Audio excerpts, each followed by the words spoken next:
अरे दीक्षा बेटा, तुम अभी तक तैयार नहीं हुई? मम्मा, मैं आपके पास नहीं रह सकती क्या? शादी करना ज़रूरी थोड़ी ना है। बेटा, लड़कियां तो पराया धन होती हैं, उन्हें तो दूसरे घर जाना ही होता है। अब मुझे भी तो तुम्हारे पापा शादी करके ही लाए थे ना। लेकिन मम्मा। बेटा टेंशन मत लो, आपके पापा ने देखा है उसको, लड़का बिजनेसमैन है, तुम्हें बहुत खुश रखेगा। देखना, तुम्हारी शादी भी हम धूमधाम से करेंगे, तेरे चाचा जी की तरह नहीं जिन्होंने अपनी बेटी की शादी में कुछ भी नहीं दिया था। चलो अब उठो और जल्दी से तैयार हो जाओ, लड़के वाले आते ही होंगे। अरे मास्टर जी, बड़ी भाग्यशाली है आपकी बेटी, जो हमारे लड़के और फैमिली दोनों को पसंद आ गई। इससे पहले ना जाने कितनी लड़कियां देखी इसने, पर इसे कोई पसंद ही नहीं आई आज से पहले। बड़ी ही समझदार और संस्कारों वाली है हमारी बेटी। हमारा बेटा भी किसी मामले में कम नहीं है, लाखों में एक है हमारा लाल जी। ये तो और भी अच्छी बात है। वाह भाई वाह, दोनों ही बच्चे पढ़े लिखे और संस्कारी हैं। इससे बड़ी खुशी की बात और क्या होगी हमारे लिए। तो फिर देर किस बात की, कुंडलियां मिलवाकर शुभ मुहूर्त निकलवाइए। जी बिल्कुल। अच्छा तो मास्टर जी, बच्ची से पूछ के बता देना, चलते हैं।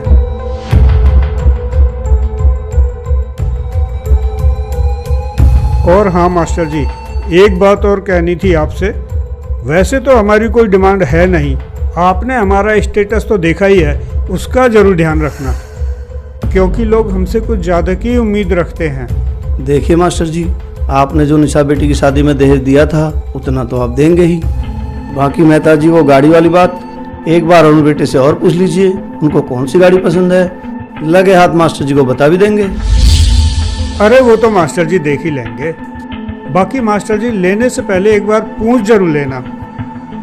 जी मेहता जी जरूर, हम अपनी हैसियत से भी कुछ ज्यादा करने की कोशिश करेंगे। अच्छा तो ठीक है मास्टर जी, चलते हैं। नहीं नहीं भाई साहब, खाना तो तैयार है, आप खा के ही जाइए। अरे नहीं नहीं जी, माफ करना, आज हम जल्दी में हैं, किसी रिश्तेदार के यहाँ जाना है, फिर कभी। देखिए मास्टर जी, आपने जो निशा बेटी की शादी में दहेज दिया था उतना तो आप देंगे ही। बाकी मेहता जी, वो गाड़ी वाली बात एक बार अरुण बेटे से और पूछ लीजिए, उनको कौन सी गाड़ी पसंद है।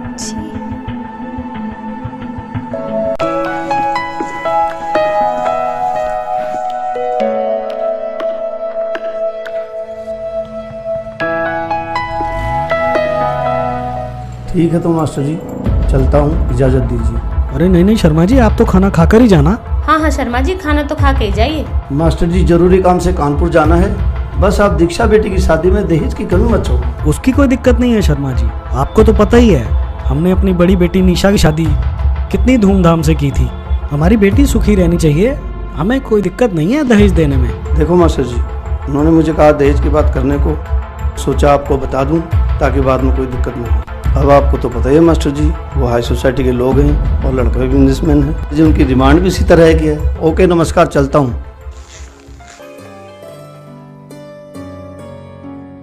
अरे बेटा, अब क्या हुआ तुम्हें?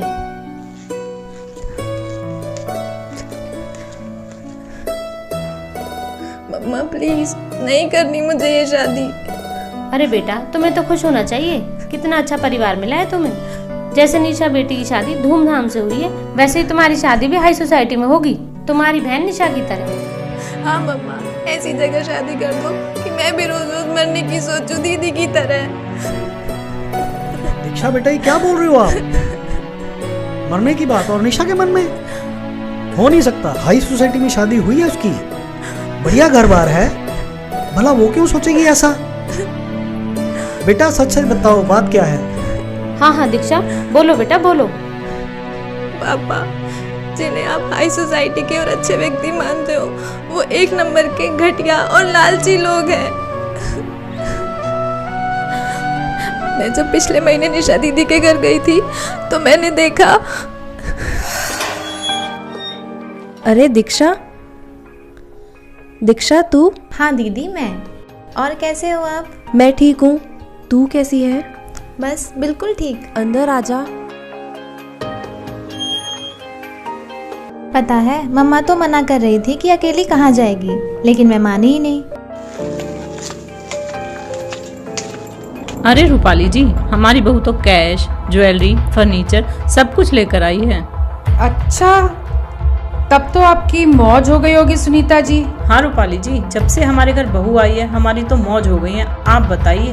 अरे क्या बताएं सुनीता जी, हमारे घर तो ऐसी अभागन आई है कि अपने घर से तो कुछ लाई नहीं। शादी में तो कह रहे थे उम्मीद से ज्यादा देंगे, मगर दिया ही क्या, एक छोटी सी गाड़ी, थोड़ा सा कैश और कुछ ज्वेलरी देकर अपने घर का बोझ हमारे सर पर मढ़ दिया। लो, महारानी की बहन आई हैं।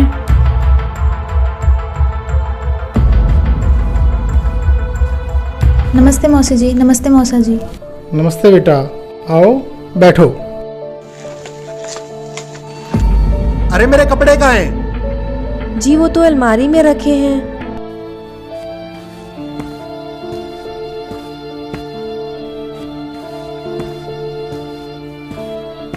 अरे अभी तक कपड़े प्रेस नहीं किए, तुमसे कोई काम ठीक से नहीं होता। अब मैं बाहर क्या पहन कर जाऊं? जी अभी करती हूँ।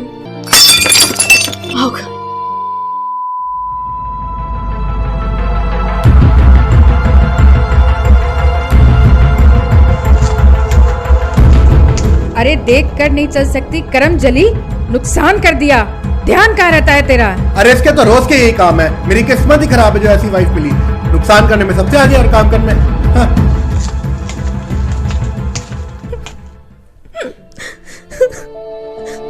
दीक्षा बेटा, काम करने के तरीके से पता लगता है कैसे संस्कार मिले हैं इसको।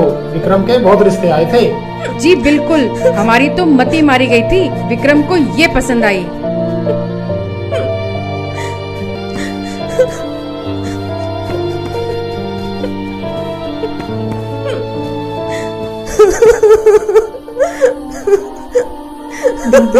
क्या आप रोजाना इसी माहौल में रहते हो?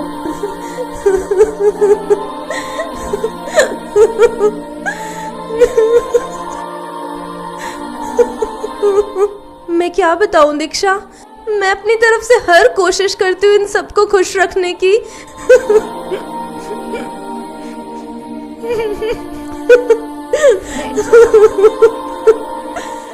लेकिन इनके ऐसे व्यवहार से कभी कभी मन करता है कि सुसाइड कर लूं, बस ऐसे लोगों से छुटकारा मिल जाए। नहीं दीदी, नहीं दीदी, ऐसी बातें मत बोलो। दीक्षा, तुम्हें मेरी कसम, तुम मम्मी पापा को ये बात नहीं बताओगी, नहीं तो वो लोग बहुत परेशान हो जाएंगे। कितने अरमानों से उन्होंने मेरी शादी की थी।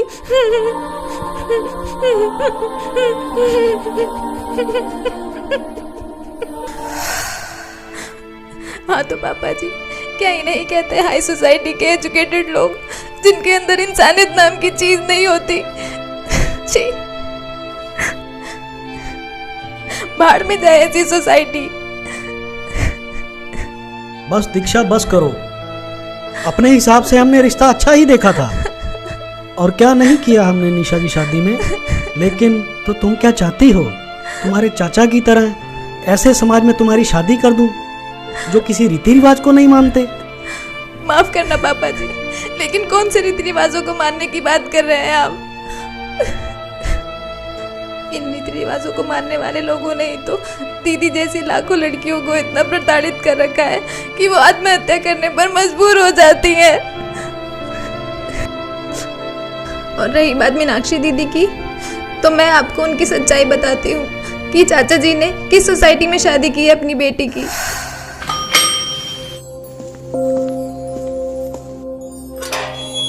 अरे दीक्षा बेटा। जी नमस्ते मौसी जी। नमस्ते बेटा, आओ आओ आओ बेटा आओ।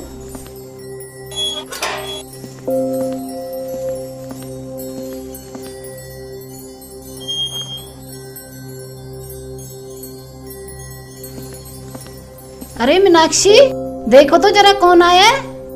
बेटा बैठो।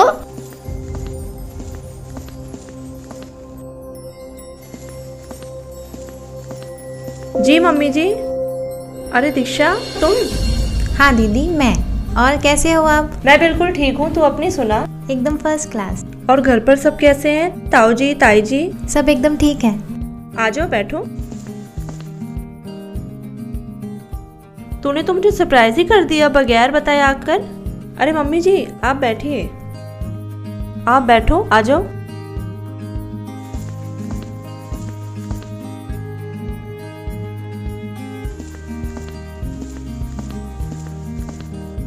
और सुना बेटा, घर पर सब कैसे हैं? जी सब बढ़िया। आप बताओ, आप कैसे हो? बस बेटा परमात्मा ने मौज कर रखी है। मीनाक्षी देखना बेटा गेट पर कौन है। जी मम्मी जी, देखती हूँ।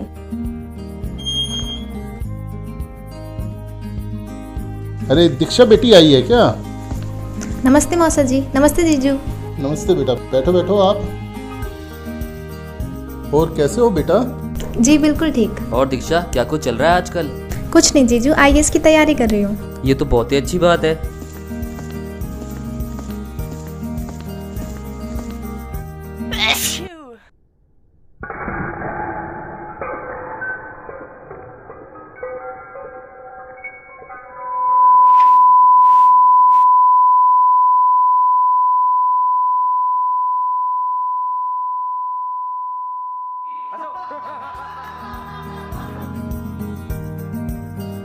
कोई नहीं बेटा, हो जाता है, इसे मैं साफ कर देती हूँ, आप और ले आओ।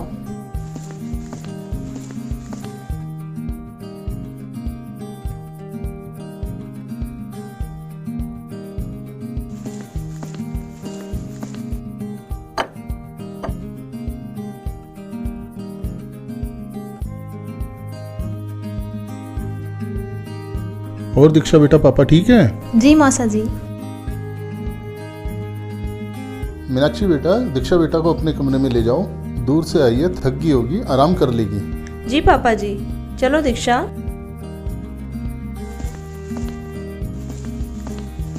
आओ बैठो। और सुना दीक्षा, तेरी पढ़ाई कैसी चल रही है? बिल्कुल ठीक दीदी। अच्छा दीदी, एक बात पूछूं आपसे? हाँ हाँ पूछो। दीदी आप खुश तो हो ना? चाचा जी ने बिना किसी लेन देन व धूमधाम के बिल्कुल साधारण तरीके से आपकी शादी की थी। ये लोग आपको परेशान तो नहीं करते ना? बिल्कुल नहीं दीक्षा, बल्कि इस घर में आकर तो मुझे एहसास हुआ कि यहाँ बहू को भी बेटी जैसा प्यार मिलता है। लाखों रुपए खर्च करने के बाद भी ऐसा समाज, ऐसा परिवार नहीं मिलता। और हाँ, ऐसा नहीं कि पापा ने कुछ देना नहीं चाहा, वो तो पहले से ही मेरी शादी में बहुत कुछ देना चाहते थे, लेकिन इनकी फैमिली ने दहेज के लिए साफ मना कर दिया कि हमें कुछ नहीं चाहिए। ओह अच्छा। पहले तो हमें लगा कि ये लोग वैसे ही मना कर रहे हैं, दहेज तो देना ही है, लेकिन फिर हमें पता चला कि संत रामपाल जी के शिष्य हैं और दहेज लेना उन्होंने मना कर रखा है। फिर उन्होंने हमें एक बुक दी, जीने की राह, और कहा कि हम अपने संत रामपाल जी के नियमों को नहीं तोड़ सकते। फिर पापा जी ने भी हाँ करनी पड़ी। अच्छा दीदी, एक बात बताओ, क्या आपने भी संत जी से नाम दीक्षा ले ली? हाँ दीक्षा, अब मैंने भी संत रामपाल जी से नाम ले लिया है। दीक्षा, शादी के बाद तेरे जीजू ने मुझे बताया कि संत रामपाल जी क्या ज्ञान बताते हैं। इसके बाद उन्होंने मुझे एक बुक दी, जीने की राह, और कहा इसे पढ़िए। और उन्होंने कहा उनके सत्संग सुनिए और उनके बारे में जितना सर्च करना चाहो करो, और जब आपको लगे कि वह सही है तब आप भी नाम ले लेना। अच्छा दीक्षा, यकीन मानना, जब मैंने संत रामपाल जी का ज्ञान सुना तो मुझे जो भी लगे गुरु मंडलेश्वर शंकराचार्य, उनसे मैंने संत रामपाल जी के ज्ञान को कंपेयर किया। तब मुझे पता लगा कि हाँ, वाकई में संत Rampal ji right way of worship बताते हैं, जिसे वो सभी धर्म ग्रंथों से प्रमाणित करके दिखाते हैं। लेकिन दीदी, आपको तो शुरू से ये बाबा वगैरह पसंद नहीं थे, तो फिर? हाँ दीक्षा, सही कह रही हो, हर रोज बाबाओं को लेकर नए खुलासे हो रहे हैं, इसलिए कुछ दिन तो मैंने भी संत रामपाल जी को एक आम बाबा ही माना था। लेकिन जब मैंने उनकी असलियत और ज्ञान को सुना तब मुझे पता चला कि मनुष्य जीवन बार बार नहीं मिलता, 84 लाख योनियों में महाकष्ट है। दीक्षा, संत रामपाल जी पर संदेह करना मूर्खता की पहचान है। ओके। हाँ, फिर जब मुझे हर तरफ से संतुष्टि हो गई तब मैंने तेरे जीजू से कहा कि आप मुझे भी संत रामपाल जी से नाम दीक्षा दिला दीजिए। तब उन्होंने आश्रम ले जाकर मुझे नाम दीक्षा दिलाई। और हाँ, एक और कमाल की बात मैंने ये देखी कि हजारों की भीड़ में मुझे एक भी नशा करने वाला व्यक्ति नहीं मिला। नहीं तो दीक्षा, तुम ही बताओ, इतनी भीड़ में कम से कम बीड़ी सिगरेट पीने वाला कोई ना कोई तो मिल ही जाता है। जी बिल्कुल। हाँ, और फिर इसके बारे में मैंने तेरे जीजू से पूछा, तभी उन्होंने मुझे बताया कि यही तो खासियत है संत रामपाल जी महाराज के अनुयायियों में, कि वे नशा करना तो दूर, चोरी, ठगी, रिश्वतखोरी जैसी बुराइयां करना तो दूर, किसी प्रकार का सहयोग भी नहीं देते। दीदी, मैंने तो यहाँ तक सुना है कि संत रामपाल जी के अनुयायी नशे को हाथ तक नहीं लगाते। हाँ, बिल्कुल सही सुना है तुमने दीक्षा। तुझे पता है, इस घर में मुझे बेटी से भी ज्यादा प्यार मिल रहा है, जिसकी उम्मीद मुझे शादी से पहले 1% भी नहीं थी, और ऐसा सिर्फ और सिर्फ संत रामपाल जी के ज्ञान आधार से ही है। ये तो बहुत अच्छा हुआ दीदी। अब आप लोग ही बताओ कौन सुखी है? बेटी, आज आपने ये सच्चाई बताकर हमारी आंखें खोल दी।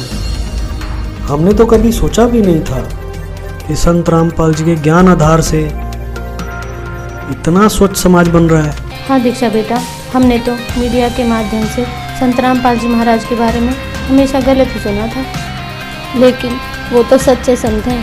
काश हमें पहले पता चल जाता तो हमारी निशा बेटी की ज़िंदगी नरक होने से बच जाती। लेकिन तुम टेंशन मत लो, हम तुम्हारी शादी तुम्हारे चाचा जी की तरह बिल्कुल संत रामपाल जी महाराज के बताए हुए ज्ञान के आधार पर ही करेंगे।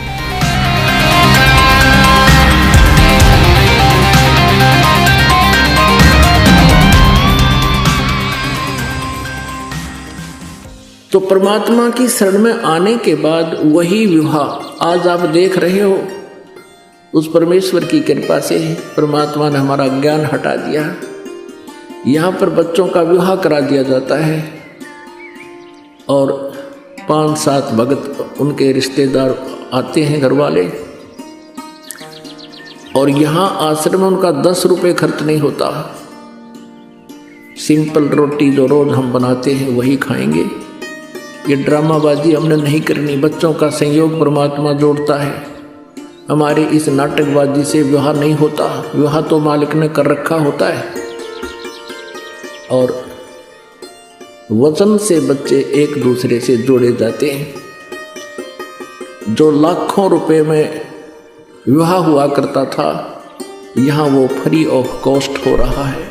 तो संस्कार चेंज कर दिए परमात्मा ने, वो हमारा लेन देन खत्म कर दिया, और एक न्यारी उमंग होती है ऐसे सिंपल ब्याह करने में। तो पुण्यात्माओं, जिनके संतान नहीं है और ये भक्ति मार्ग जिनको मिल गया, उनको विश्वास भगवान पर हो गया कि जो मालिक कहता वो सही है, उनका कल्याण तो होया पड़ा है। और दूसरे जिनकी दृढ़ विश्वास मालिक पर हो गया, संतान भी है, बच्चा ने भी लाओ लाइन पर, कल्याण उनका भी गारंटेड है। इसलिए इस काल की व्यवस्था से अपने विचारों को ऊंचा उठाओ, परमात्मा पर विश्वास रखो, जो वो करते हैं वो सही करते हैं। मानुष जन्म पाए कर नहीं रटे हरि नाम, जैसे कुआ जल बिना फिर बनवाया क्या काम। दोस्तों, आपने देखा कि जब दीक्षा संत रामपाल जी महाराज से नाम उपदेशी परिवार में जाती है तो ये देखकर हैरान हो जाती है कि देश में ऐसे भी परिवार हैं जो दहेज लेना पाप समझते हैं। कठोर से कठोर कानून बनाने के बाद भी सरकार की नीतियां दहेज लोभियों के सामने बोनी प्रतीत हो रही हैं। लाखों परिवारों को इस दहेज रूपी राक्षस ने बर्बाद कर दिया। संत रामपाल जी महाराज के आध्यात्मिक ज्ञान से दहेज जैसी बुराई ही नहीं बल्कि अन्य बुराइयों का भी अंत होता जा रहा है। दोस्तों, संत रामपाल जी महाराज के भक्ति नियमों पर चलते हुए इनके शिष्यों ने एक मिसाल कायम की है कि न तो दहेज लेंगे और न ही दहेज देंगे। संत रामपाल जी के इस नियम पर चलते हुए एक खुशहाल और सभ्य समाज तैयार हो रहा है। लाखों शादियां बिना दहेज, बिना बाहरी आडंबर के हो रही हैं, जिससे समाज में सुख और शांति स्थापित हो रही है।